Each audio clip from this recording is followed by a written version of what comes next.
Hello and welcome to the program. I'm Eliza Wood in northwest Tasmania.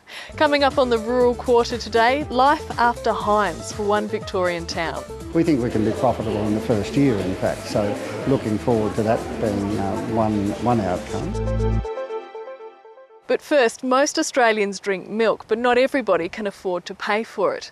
Now, dairy farmers are donating 1 million litres of milk a year for those in real need. Margaret Paul reports. It's the simple things. How do you have your coffee? Just normal, white with two. Ozanam House shelters up to 60 homeless men in inner Melbourne and feeds them 3 meals a day. We purchase 173 litres of milk every week and we go through most of that. This kitchen will be one of thousands of welfare agencies around the country to benefit from free milk deliveries. The Australian dairy industry has united to donate 1 million litres a year. Having people that are underfed in the communities is like a major issue, and we wanted to try and fix it. It'll be distributed to community kitchens or given out in emergency food parcels around the nation. We are now able to give a huge amount of fresh food to families who are coming, and there are sadly an increasing number of families coming for assistance. At Ozanam House, the staff add flavouring to any leftover milk to make it more appealing. I drink more chocolate milk than anything, probably. That's probably, if I'm out of all my milk, I drink chocolate milk. A sweet treat that's greatly appreciated. Major factories shutting up shop and moving out of country towns is nothing new, but one community in Victoria's Goulburn Valley is intent on making the best of its changed circumstances. Heinz is moving its sauce production out of the small Victorian town of Gregg early in the new year. Stephanie Corsetti reports. The rain couldn't dampen spirits at the Goulburn Valley Food Cooperative rally. The community is hoping 146 jobs at the Heinz factory in Gregg can be saved when Heinz shuts up shop in January. We've got farmers who are willing to sell to us, we've got customers who are willing to buy from us, we've got other ideas such as establishing a training centre on site, so we do feel as though there's lots of opportunities there. The co-op wants to take over the factory, which would not only keep workers in employment, but also local tomato, apple and pear growers in business. There were 7 Heinz growers affected by the closure of the factory, yes. And the tomato industry has become quite small, the number of growers. A range of jobs and businesses hang in the balance. There's maintenance, there's canneries, it supplies a lot, obviously the growers. People will move up, they'll see there's no work and they'll move to the big cities. The Victorian government says it'll fund a $30,000 feasibility study into the co-op's proposal. And a West Australian businessman has proposed a 7-figure sum subject to the outcome of that study. It's hoped fundraising in the Goulburn Valley will harness a further $1 million. And the plan goes beyond carrying on as before. Melbourne-based architects have come up with a new layout for the factory, which includes a community hub and a cafe. They hope it'll be a major tourist attraction. We think we can be profitable in the first year, in fact, so looking forward to that being one outcome. This determined community just won't give up. Research stations in the sugar state of Queensland are under threat. One is slated for closure and another one is to be sold off. Sugar production has dropped and so have the funds for the valuable research and development. Kim Honan reports on the latest shake-up in the sugar industry.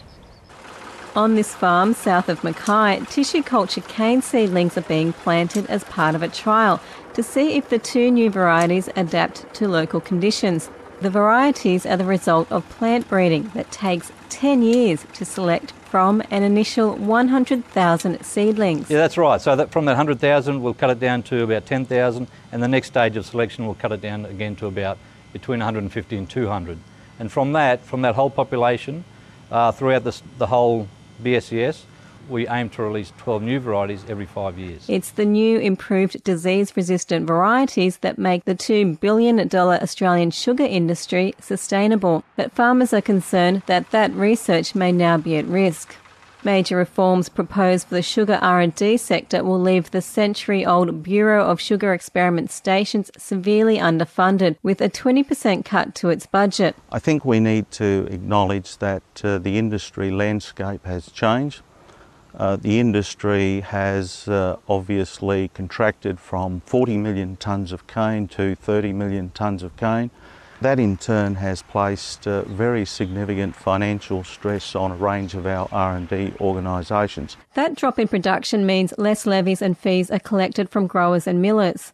Lobby group Cane Growers and the Australian Sugar Milling Council commissioned a report on the industry's reform and has now adopted its recommendations, including merging the industry's 3 R&D bodies, the Sugar Research and Development Corporation, Sugar Research Limited and BSES. By merging these organisations and forming a single entity, underpinning it with a federal statutory levy, we are confident that we can actually lever up in terms of matching contributions from the federal government an extra $2 million. The restructure will see the closure of the Bundaberg BSES station and the Ingham one sold off.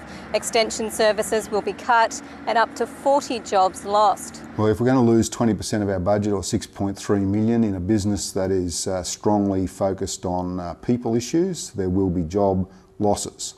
Now, where they fall, who they'll be, has yet to be determined. Despite the significant funding cuts to BSES and concerns by farmers, it is recommended that the number of cane seedlings produced per year be maintained. We think it's important to maintain 100,000, but it's going to be up to the budget situation to make sure that we can do that. It's a case of seeing if we can generate efficiencies through the R&D sector while still maintaining critical mass and doing the things that are important, particularly the cane plant breeding program. The number one cry that's gone up in the industry is obviously we want better varieties to increase productivity and sugar yield. We think that by managing the remaining resources we can achieve that goal. The federal government is being urged to demand higher standards of its live export customers in the Middle East. A member of Jordan's royal family says Australia should refuse to export sheep and cattle to markets where stunning is not required before slaughtering. Sean Murphy has more. Australia will export about 2.7 million sheep to the Middle East this year. And now, as part of the government's new blueprint for the industry, destination markets like Bahrain must adhere to standards set by the OIE, the World Animal Health Organisation. But this falls short of the Australian standard, where animals are stunned before slaughter. To not mandate stunning of animals in markets really leaves the greatest cruelty that they suffer in importing countries. The government and industry will instead try to encourage the use of stunning to overcome cultural resistance. People could consider that this is enforcing something which is not acceptable to the public. The Australian government may have stopped short of demanding stunning before slaughter in the Middle East, but in at least one market here, they've embraced the practice without any resistance from their religious leaders. In the Hashemite Kingdom of Jordan, more than 80% of all animals slaughtered are now stunned, and it's a program with royal patronage. It's much safer for the people who are dealing with the animals, as well as being much better for the animal. Princess Alia Al Hussein says Australia should demand stunning in all of its destination markets. And I think you do have a right to demand it. And that's something federal Parliament is likely to vote on later this month, when Tasmanian independent Andrew Wilkie introduces a bill to make stunning mandatory in all export markets. A small town in New South Wales's Hunter Valley is fighting the expansion of one of the state's largest mines. Warkworth Coal Mine says it's good for local business and jobs, but the 350 residents of the nearby Bulga say that it's going to be the beginning of the end for their town. Here's Bridget Glanville. The town of Bulga has been nestled in the Hunter Valley for nearly 200 years, but its 350 residents fear it will soon disappear. We don't want to sell our house. We came here to live, we came here to retire. People don't want to sell a house to a mine. Where do they go? The Warkworth coal mine operates around 6 kilometres from Bulga. If expansion plans go ahead, it will be just 2.6 kilometres away. Residents say the mine's plans to expand over the ridge will force them out. When you analyse their own reports, it shows that the ridge has a substantial impact on keeping noise away from Bulga and lights. So when that ridge is to be worked on, there'll be drag lines working up there, there'll be night lights, there'll be trucks going. The company says the expansion of this coal mine is critical to its business, as it will bring in more than $10 billion in revenue and protect 1,500 jobs in the Hunter Valley over the next 20 years. We spend over $60 million a year on 150 businesses locally. There's $180 million spent across 470 businesses in the Hunter Valley.